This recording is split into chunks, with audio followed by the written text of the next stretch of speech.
Hi there. Welcome back to reading through this book, A Course in Miracles.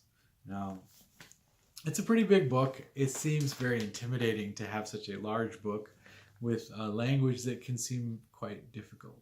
But the message of A Course in Miracles is really a great one. It's all about feeling peaceful, real peace, lasting peace, joy, love, ultimately. And discovering that that's who we are, and also a way to reach it, a pathway to discovering who we really are, which is love. And as I spoke about in the earlier video before this, it was called, I just spoke about the introduction to A Course in Miracles. It said that love, whatever is all encompassing can have no opposite. It was saying that the opposite of love is fear, but what is all encompassing can have no opposite. So it's basically referring to the fact that love is all encompassing and has no opposite. So although we may feel fearful, although we may feel anxiety or things less than love, that in reality only love is real, and everything else is just maybe a misbelief, something we believe in, something that we're supporting that isn't really true, creating this lack of love, lack of joy, lack of peace. And that's what we'll come to learn in A Course in Miracles, that these things, there's an underpinning, there's a belief system, there's a thought system behind why we feel fear, why we experience things other than love or joy. So chapter 1, the meaning of miracles. So the whole chapter 1 is entitled The Meaning of Miracles. And the very first section of chapter 1 is called The Principles of Miracles.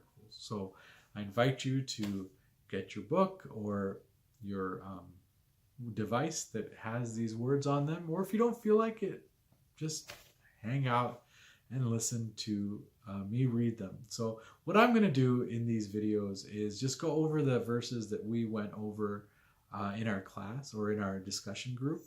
And we met just a couple days ago and we went over the first 15 of these 50 principles of miracles. And so there were a lot of things that came up in the discussion and a lot of ideas that were expressed. So I'm going to try to mention those, and just to give us clarity about what some of these principles may mean, just to give us a little bit of simplification and understanding about them, because some sentences can seem kind of confusing. And I know when I first read these, they seemed really confusing, some of them very simple, some of them seemed confusing. So I thought it would be helpful if people were able to get some clarity on these. And it always helps me to talk about these things and to try to be clear in what I say about them and in my interpretation of them, because that allows me to learn better. So let me begin. So principles of miracles. Number 1, there is no order of difficulty in miracles. One is not harder or bigger than another. They are all the same. All expressions of love are maximal. Number 2, miracles as such do not matter.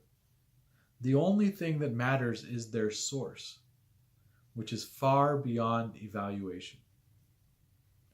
Miracles occur naturally as expressions of love. The real miracle is the love that inspires them. In this sense, everything that comes from love is a miracle. So, right off the bat, the first thing that I'd like to mention, which I mentioned in our discussion group, was that when we think of miracles, non-Course in Miracles students, people, in just the general term of a miracle, I just asked the question, what kinds of things pop into mind when we think of the word miracle? It was a miracle that this happened. Or traditionally in the Bible, you'll have certain miracles that have occurred, where water was turned into wine, that kind of a thing. Or somebody was healed, a miracle of where somebody who was very sick or even dead was brought back to life. These are considered miracles. Anytime something favorable seems to happen that's out of the ordinary, we consider them to be miracles. and they seem to be almost supernatural, unnatural even. Sometimes it's like, oh, well, this is beyond the order of natural law even. Sometimes we'll think this is, who knows, if we even believe in them, we think this is coming from, who knows? We don't understand them. And what we're reading here is that, what it's saying here is that miracles occur naturally as expressions of love. So it says that really the miracle is just whatever happens through love itself. So whenever I experience true love, any kind of true love or joy, and of course in miracles, by the way, joy and love are equated. Being joyful is being loving. True joy and love are the same thing. So if I'm truly joyful, if I'm truly happy, then whatever happens from that happiness, that joy, that inspiration, that divine inspiration, whatever happens, maybe the words I say, or even the quietness, or the way we all feel together sharing that moment, that is all a part of the expression of the miracle. But what's behind the miracle is love. And it says here, miracles occur naturally as expressions of love. So it's not an extraordinary thing to have miracles when we look at miracles this way. It's not extraordinary. In fact, it's natural. And the reason they seem extraordinary is because love, a lot of times, is extraordinary. We get caught up in the difficulties of our life, the pains and the blames and the shames of our life. And between all of this worry and anxiety and fear and anger and pain and suffering that we have in our life, sometimes love is hard to come by. And it's saying here that love itself is miraculous. Anything that comes from love is a miracle. In fact, it says that miracles occur naturally as expressions of love. The real miracle is the love that inspires them. So now why would the love that inspires a miracle be the real miracle? Well, let's look at that. Isn't it a beautiful thing that there even is such a thing as love at all? Isn't that the real miracle, that such a thing as love, true love, even exists, true joy even exists, that we can be happy, that we can share happy moments together? Like, maybe we don't feel happy all the time. Maybe we've only had some moments in our life where we've been really happy. Maybe it comes and goes. But in those moments, we've experienced something where A Course in Miracles, it's miraculous that this even exists. If we had no happiness, no joy at all in our lives, that would be pretty bad. And I'm not saying that even exists. That's not even real. Because like it said earlier, the opposite of love is fear. But what is all-encompassing can have no opposite. So therefore, if we are to accept that statement, there isn't that state. There isn't a state where it's all misery all the time. So let's look into our minds and see those times, those moments when we have been truly joyful. Whether it was 10 years ago or this morning, when you had your coffee, or when you had whatever, just whatever you enjoyed, you had a good time, you smiled at somebody smiled at you. Any of those moments are joyful moments. So it's a miracle that joy even exists. The fact that joy exists itself is a miracle. Now, when the joy happens, when the joy is there, then whatever is expressed through that joy, whether it be a hug, whether it just be a smile or a laugh or whatever it is, or any loving, kind act, that expression is also the miracle. So the love behind it is the real miracle, and the expression is maybe the way we perceive the miracle in this world. So all miracles, number 4, all miracles mean life, and God is the giver of life. His voice will direct you very specifically. You will be told all you need to know. All right, that's a pretty heavy statement, All miracles mean life, and God is the giver of life. All miracles mean life. What does that mean? All miracles mean life. I would invite you to just think about that a little bit. What is life itself? Like being alive, having the energy of life, things growing. Life is a lot of times growing. Death would be the kind of almost an opposite of life, when something decays and dies. But life is the miracle. It's that there is a life, there is a growth, there is an inspiration, there is an animation, there is an intelligence, there is love, there is joy. There are these things. And that's the miracle. That's life. Growth, sharing, relationships, living. So many aspects to life. So it says here that all miracles mean life. And God is the giver of life.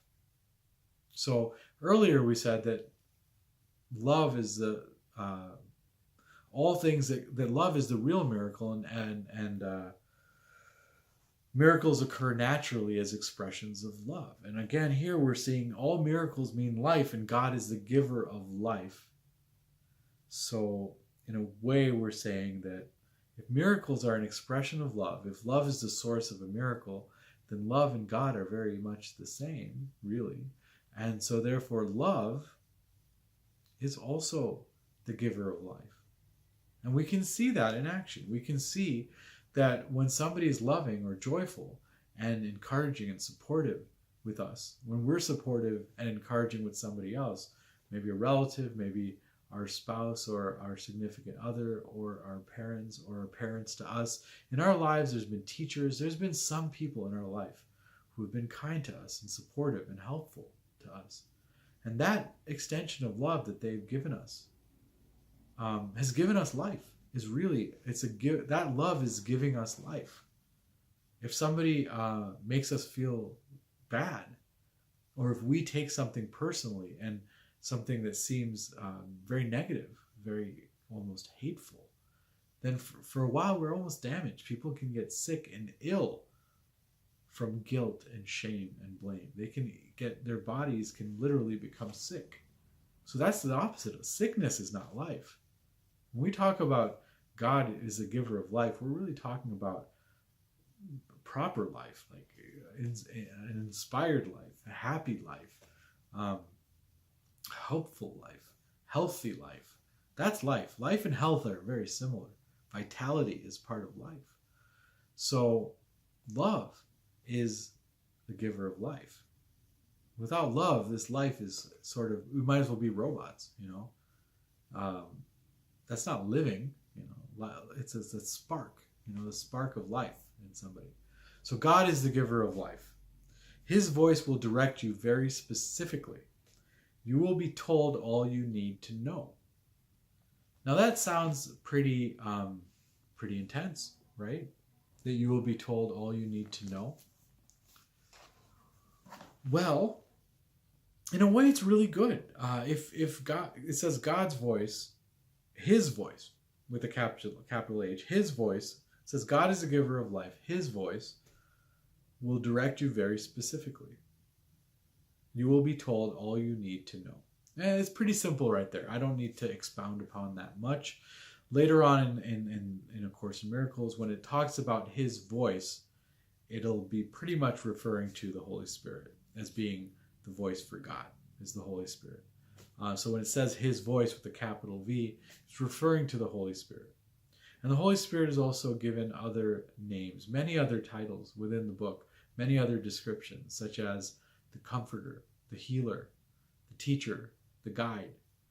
That gives you a really good feeling of what the Holy Spirit is. We don't have to feel bad when we think about the Holy Spirit. It's the sort of the inspiration of divinity within us.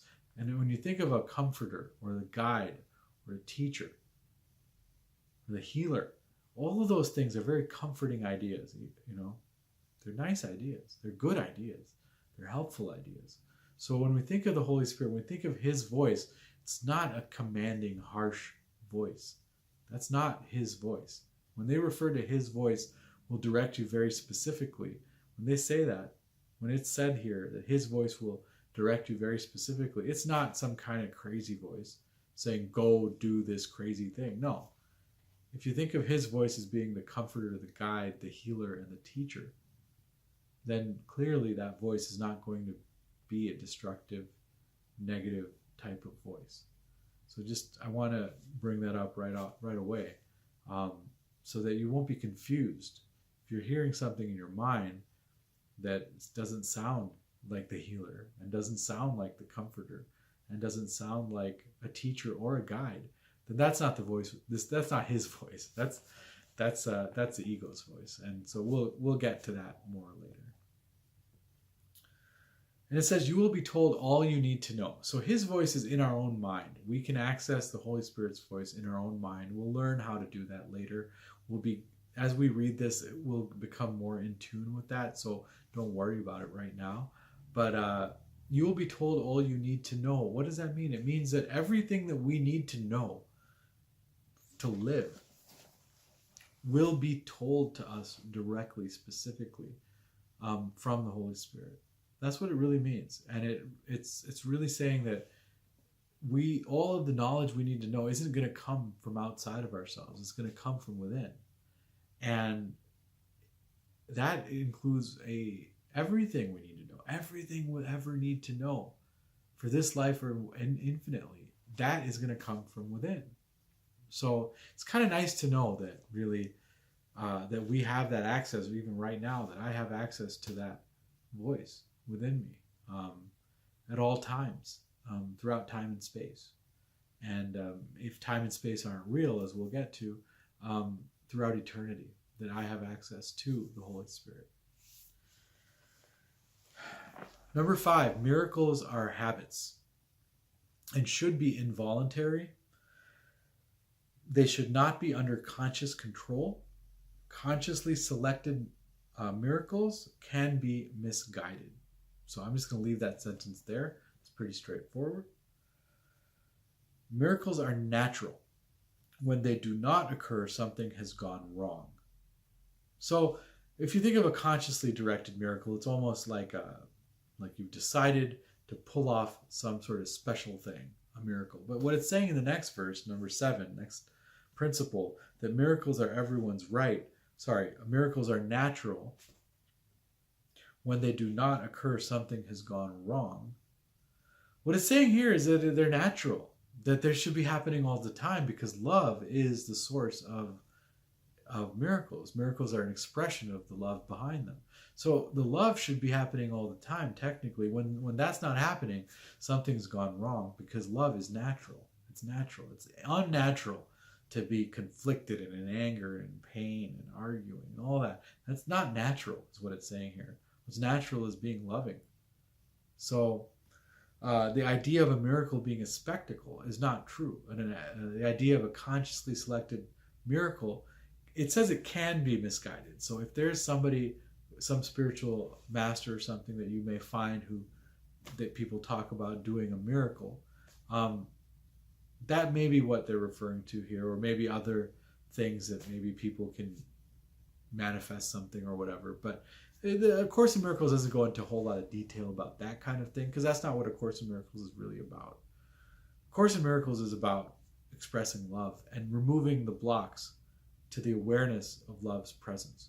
So love is really what A Course in Miracles is about. And love is beyond materialization as such, or manifestation and all that. And all those things can occur in the world. But what A Course in Miracles is all about is true healing, removing the things that block our experience of love. So when we remove the things that block our experience of love, it's like a dam taken down. There's all this water behind a dam, and if the river runs dry but there's water behind the dam, if you just break the dam, all this water is going to flood over. It's going to just boom, go right. So the river's going to start streaming in through. And that love, if the water is love, then love is there. So the miracle is really an expression of love that's already there. So let's move on here. All right, so here we are on Principle number 7. Miracles are everyone's right, but purification is necessary first.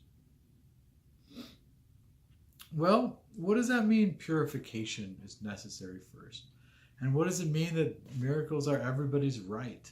I mean, in the Bill of Rights, we have a certain inalienable rights that we have as citizens of the nation. But in A Course in Miracles, we're being told that miracles are our right. So it's not like you have to be some special person to be able to have a miracle or to be able to express a miracle. No. They're everyone's right. Well, then why aren't we all expressing all these miracles all the time? Like constantly? Well, it says purification is necessary first. So what does this mean, purification is necessary first? Well, spirit is already pure. That's, first of all, let's remember that. Spirit is already pure. And we are connected to spirit. In fact, our true nature is spirit, which is not the body. But because we have a identification with this body, we experience something other than spirit at times, most of the time. And that experience is less than joyful or less than loving or less than peaceful. That experience that we have, that is the impurity that we need to remove, is what it's saying. So the purification is required. It doesn't mean that we're impure. It's saying we are pure, but the impurities have to be removed. That makes sense? So it's not to say that you're impure and you're hopeless and all these kinds of things. They're not impure or hopeless. We're pure, but some things have been added to us that aren't part of us, which have created this impurity. So much like in some sort of chemistry reaction where you can remove you can like isolate an element and just get the pure element, pure gold, versus an alloyed gold, which is mixed with other things. The pure gold some sort of chemistry can probably be done with gold to remove all the impurities and just have the gold. Now, don't take my word for that. I'm not a chemist, nor a big, nor a gold miner. But the example is basically simple: is that we are pure, and purification is necessary in order to express miracles. So right now, if things are not happening in a miraculous way, which means if love is not being expressed all the time, if joy is not being expressed all the time, then there is some impurity, some purification that needs to happen. So let's just leave it at that for now. Some of these impurities could be like anger that may be stored up, memories of being hurt or hurting others, things like that, anxieties and fears.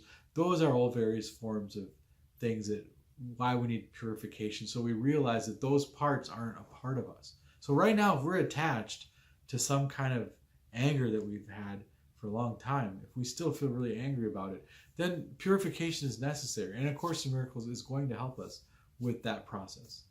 Then it says that we did number 7. Number 8 says miracles are healing because they supply a lack.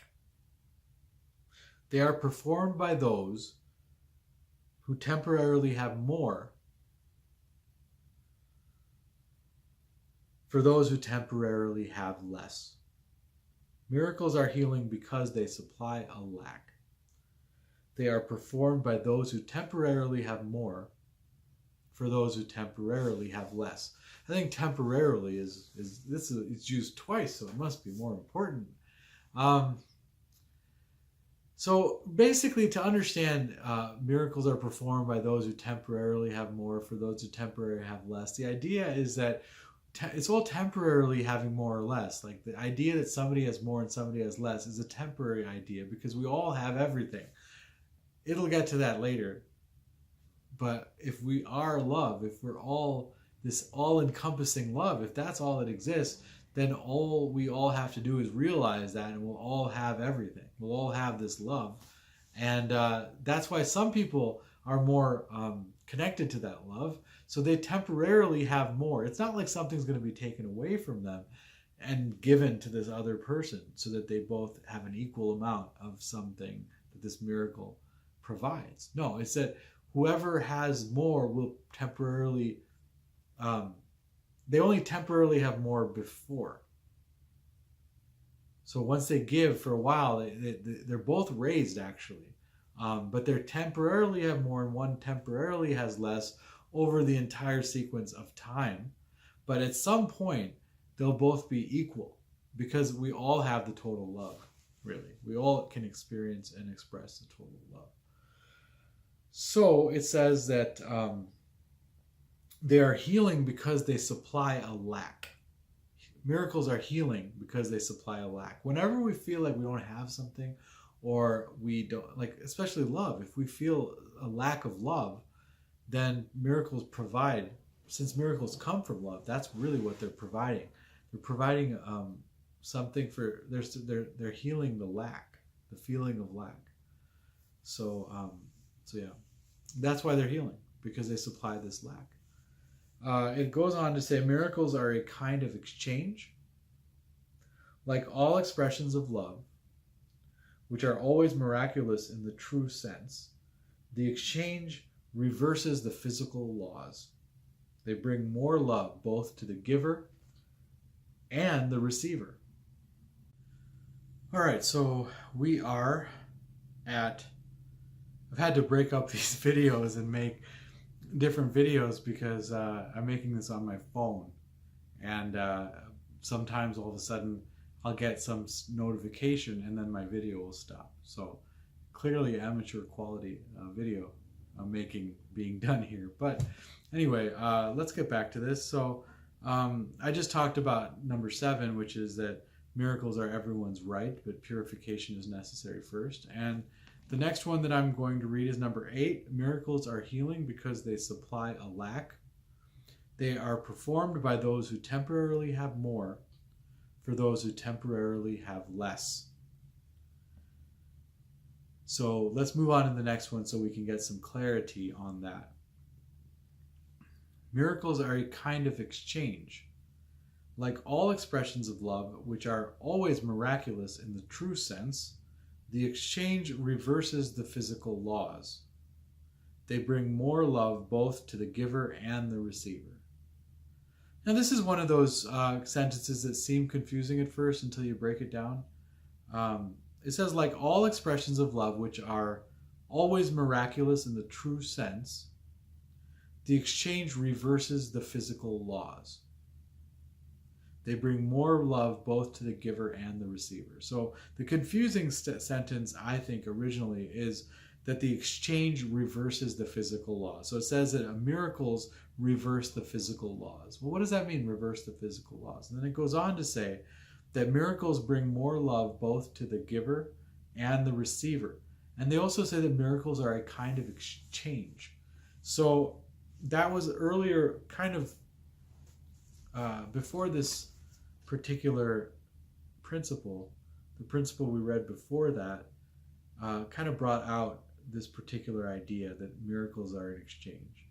It said that miracles supply a lack.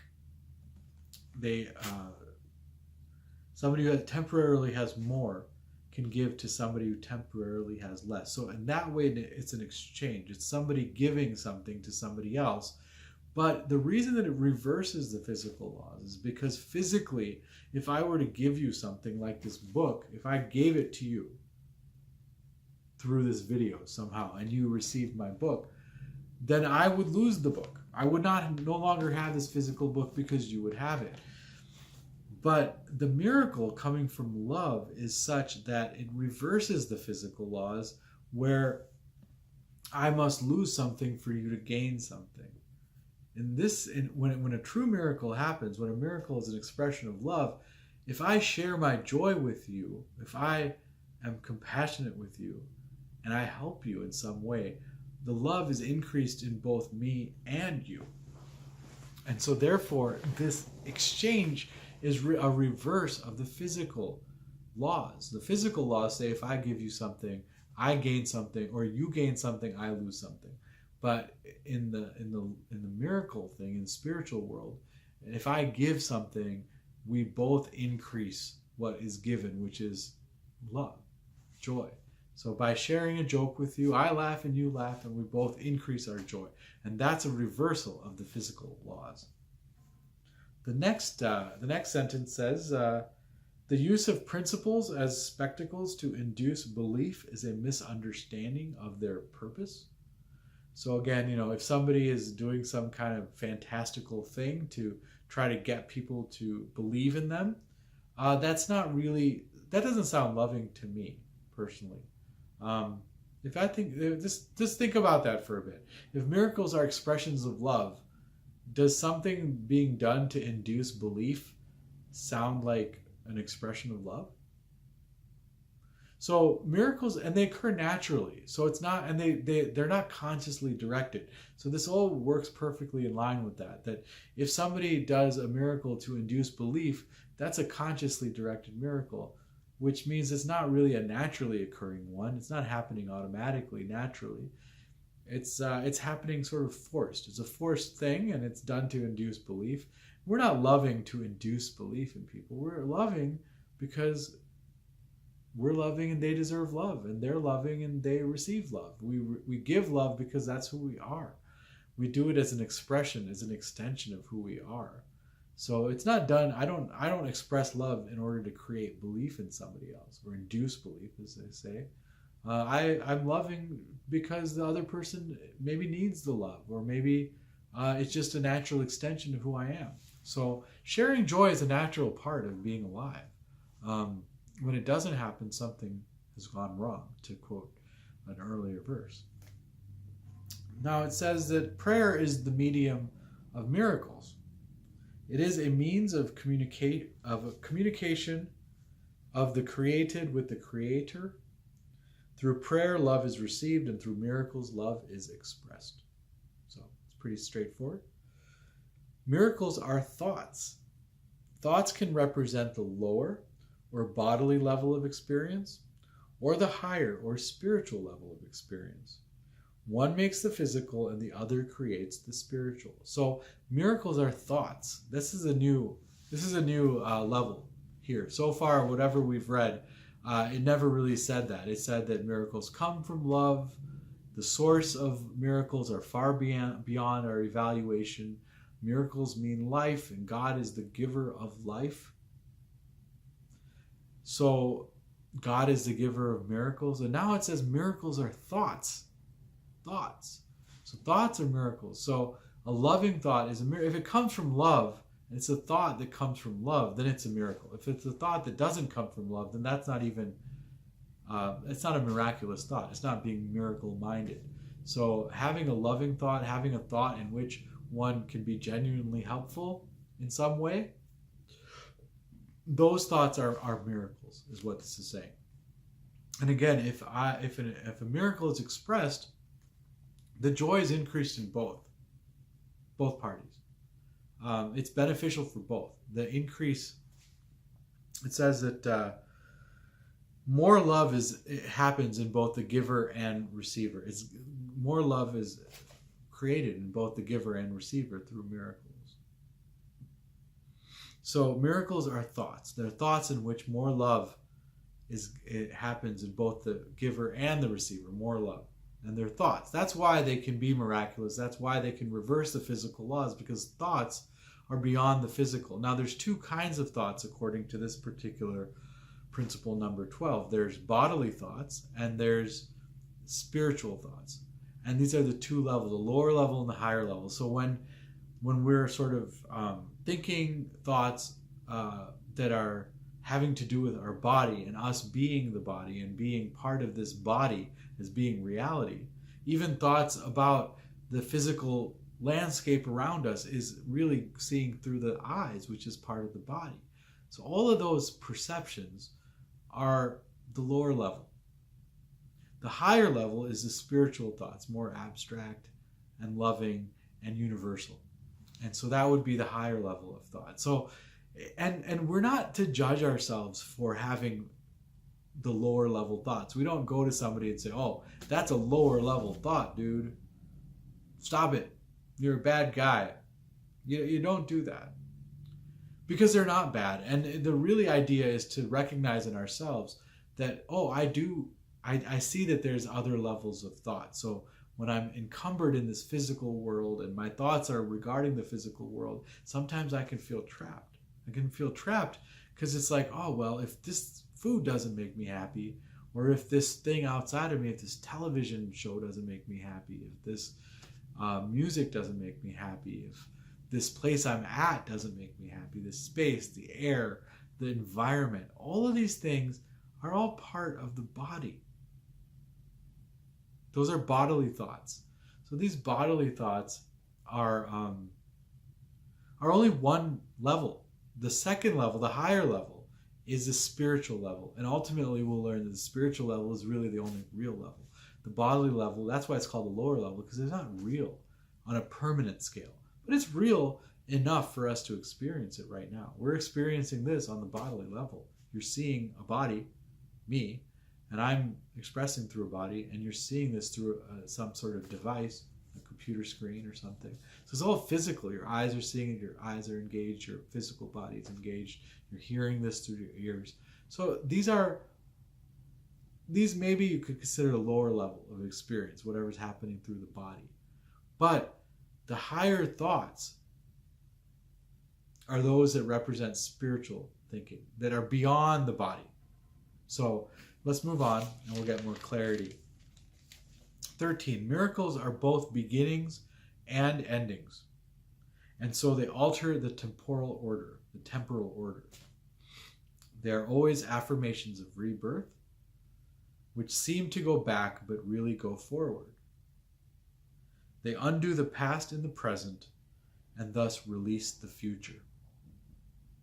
All right, let's read that one more time. This is a pretty heavy sounding sentence. Miracles are both beginnings and endings. And so they alter the temporal order, the temporal order. Temporal order means temporal refers to time. And order refers to sequence you can think of. So you have if you have 10 minutes and then it goes to 11 minutes and it goes to 12 minutes and it goes to 13 minutes, it goes to 1 year, 2 year, 3 years, 1000 AD, 2000 AD, that kind of a thing. That's a sequential linear time order, a temporal order. So what it's saying is miracles are beginnings and endings, and so they alter the temporal order. Now I'm going to be quite honest with you. I'm not quite sure what that means exactly. When it says miracles are beginnings and endings and they alter the temporal order, I'm not quite sure what that means. I have some vague ideas, but I'm not going to express them because they're vague. And once I get some clarity, maybe I will share those. But that first sentence, all I can break it down so far is that it has to do with the sequence of time, temporal order.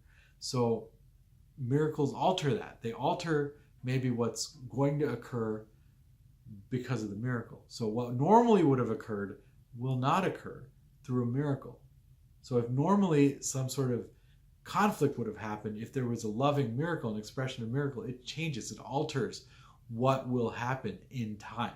That's one way to look at it. And then there are always affirmations of rebirth, which seem to go back but really go forward. They undo the past in the present and thus release the future. So our future is kind of trapped by a lot of things that have occurred in the past and our attachments to our memories of the past. So if we have some sort of anger or pain or resentment or shame or blame about the past, that's going to affect our future. Now, a miracle, what it does is undoes those memories, those feelings, those attachments of the past. It undoes them in the present. And once it undoes all that, now it releases you. It releases your energy. It releases your motivation. It releases you to be able to have a new future. That's why it says the miracles undo the past in the present, thus releasing the future. So that is an explanation of that. And that's why they seem to go back. Miracles seem to go back because maybe they're bringing up memories of things that occurred in the past. So they seem to go back, but they really go forward, because by going in the back, going in the past, and resolving or letting go of our interpretation of the past through these miracles, then they're going forward, because now we're moving really forward. You're really stunted if you're stuck with these memories and these negative interpretations of those memories. Once you're released from that, you're actually going forward. So the miracles seem to go back, but they really go forward. That's an interpretation, by the way. So if you have other thoughts on that, please do share those with me. Miracles bear witness to truth. They are convincing because they arise from conviction. Without conviction, they deteriorate into magic, which is mindless and therefore destructive, or rather the uncreative use of mind. So kind of an important, really important principle here, which is saying that miracles bear witness to truth. So it's really saying that miracles are natural. Kind of earlier it said miracles are natural, and miracles are based on truth, on reality. Sometimes when things happen out of the ordinary, miraculous, we think of them as magical. But magical is not rooted in reality. Magical is some kind of an illusion. But true miracles are based on reality. They bear witness to truth. It's important to remember that miracles are natural, they're loving, and they're a reflection of truth. And that's an important thing, because I think sometimes we think of miracles as being somehow not natural. Somehow, when we think of divine intervention, we don't think of it as natural. Sometimes we think of it as supernatural or whatever. And so I think it's really useful to just think of miracles a little differently.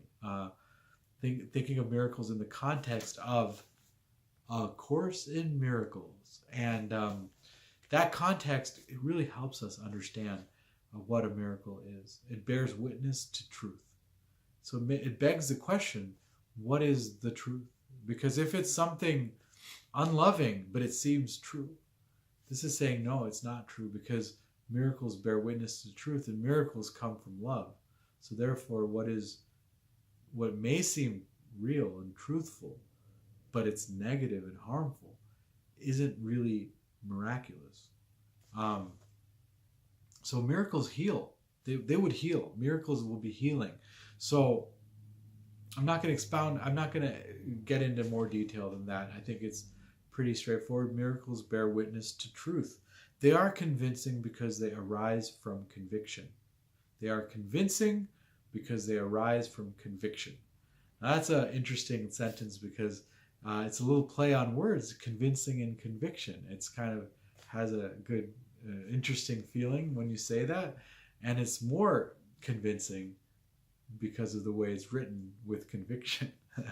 So basically, it's again sort of an extension of the first sentence, which says that miracles bear witness to truth.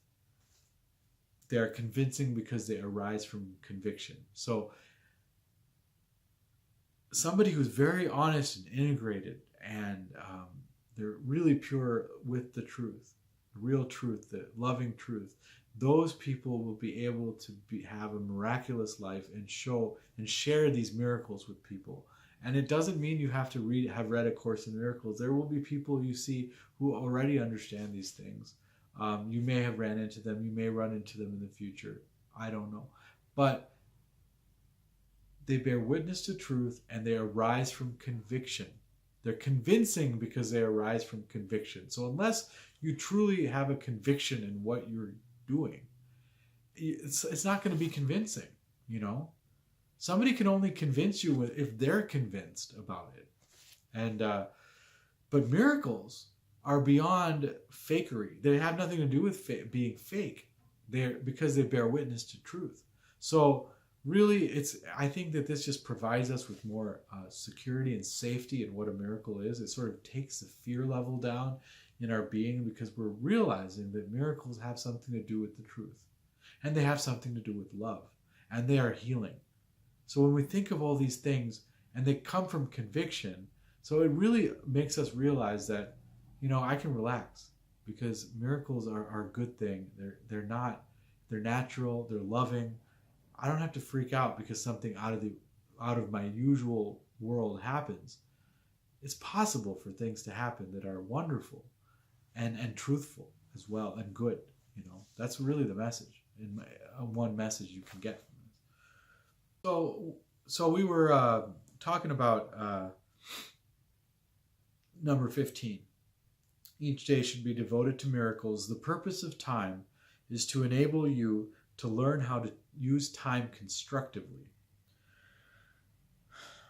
It is thus a teaching device and a means to an end. Time will cease when it is no longer useful in facilitating learning. So the first really interesting thing we can get from this is that the purpose of time, we're given a purpose for time. Have you ever thought time had a purpose before?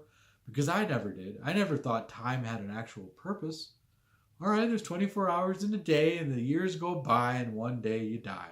That's the way I looked at it. And it's kind of a sad way to look at things, Does time have a purpose? Does morning have a certain purpose? Does night have a purpose? I guess night seems to have a purpose because that's when you go to sleep and you get up and go to work or school or whatever. Time, does it have a purpose? But here it's saying, yes, time does have a purpose. But so what is that purpose? And it says that the purpose of time is to learn how to use time constructively. So, learning how to use time constructively. So it's kind of saying that there are ways you can use time destructively. It's either constructively or destructively. So using time destructively, well, we kind of know what that's like, maybe. I know what that's like. Using time destructively, in a way, is kind of just wasting time, And using time constructively means to have a purpose in the use of your time. Now, it also gives us kind of a purpose here. With the first sentence, it says, each day should be devoted to miracles. So what it's saying there is that that's the purpose. That by devoting our life, by devoting our day to miracles, we are using time constructively. We're learning how to use time constructively. So that's the purpose, is learning how to use time constructively. And so if we devote our life or devote our day to miracles, which are loving thoughts, really, essentially, if we devote our mind or our life to having these thoughts and reaching that place, then we are using time constructively. If we are not using our mind towards experiencing the love that we are, or removing the blocks to our love, or finding a way to have them removed from us, then that is a sort of a destructive use of time. It's an uncreative use of our time. And we don't have, it says time will end when it's no longer useful at facilitating learning. So I don't really know exactly what it means by time will end. One interpretation that comes to mind is that perhaps what it means is that if we are no longer available mentally, physically, emotionally to learning anything from time, time is going to end for us. It's kind of scary sounding. I would venture into reincarnation type of thoughts here. That there are sometimes when you no longer can learn anything anymore, and you're just kind of, time is going by, but it's not helping you learn anymore. The mind tends to deteriorate. You might have seen some people who kind of get stuck in some negative thought patterns over time. But then there are others who don't. They don't get stuck because they are using time constructively. So in a way, for them, time isn't ending. That's one interpretation. Maybe our learning can be complete. That's another way to look at it. Like, there's a difference between knowledge and learning. So once knowledge happens, according to A Course in Miracles, knowledge means knowing your true self. That's what knowledge is. It's not book knowledge. It's not information. That's not knowledge. Knowledge is different. Knowledge is the knowledge of self. Your ever-loving, peaceful self.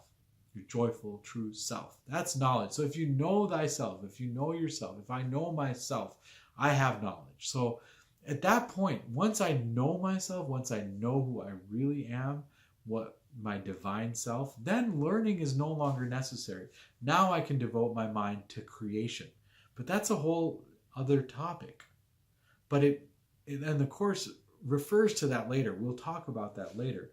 But meanwhile, it's just useful to know that learning doesn't have to happen forever, because at some point you will no longer need to learn, because you will have knowledge, which is knowledge of self. So A Course in Miracles has to do with unlearning what you think you know right now, so that you can learn who you already are. How fascinating. So time will cease when it is no longer useful in facilitating learning. Each day should be devoted to miracles. So let us take this time here to wrap up, and just thank you for watching. Thank you for listening. It's a joy and a pleasure for me to do this. It allows me to learn more by sharing what I am getting from this, and by sharing this on this video and sharing it in our discussion groups. I really am learning a lot, and I really feel happy to be able to share my thoughts on these with you, and that anybody's willing to listen to me, and that I can be of service in some way. I know for myself that I felt a great amount of peace from learning A Course in Miracles, and I hope that you do too. And I hope that you felt some joy and peace while listening today. So I'm going to leave you with a little prayer and let you be on your way. Take this breath of love and gratitude, and I thank you for watching. I thank God for being present with us all the time through His Holy Spirit, and I give thanks to the Holy Spirit for communicating with us, communicating what needs to be shared for each other, and knowing what is the right thing for us to do all the time if we tap into Him. So I give great thanks for that blessing, and whatever blocks that I may have towards love, whatever blocks we have towards love, we give them over to the Holy Spirit and let Him take care of it all. And we know that all will be